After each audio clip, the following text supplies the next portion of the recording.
As Susie awaited my response, I decided that I wasn't ready to hold. Wait a minute. What's the context of this video?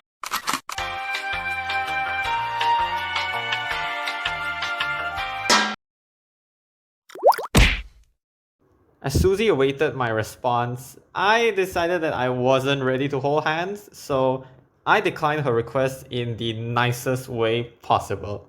No. Alright, look. Apart from the fact that my school didn't encourage holding hands, I was also the school's head prefect that year, and as we all know, you have to stick to the rules as a prefect in order to enforce discipline and stuff. And since there were 8 people with me, I was not gonna do anything stupid. Among the 8 people with me were me and Susie's close friend, who later said that I made a dumb move for not holding her hand for some reason. Suspecting that I probably hurt her feelings, I asked if she was upset, to which she said no, and I was like, well, problem solved. Problem was not solved. Cause that night, Susie's friend texted me and said that Susie was upset, and I should apologize.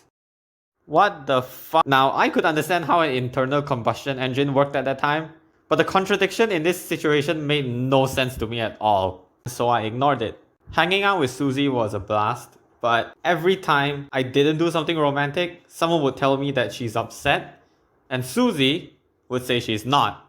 So either her friends have telepathic powers, but they're not good at using it, or they're horrible at lying. I mean, if I'm being shitty, you tell me I'm a piece of shit, and I'll flush that shit down the toilet. And if you tell me that there's no problem, I'm gonna assume that there's actually no problem because I'm dense.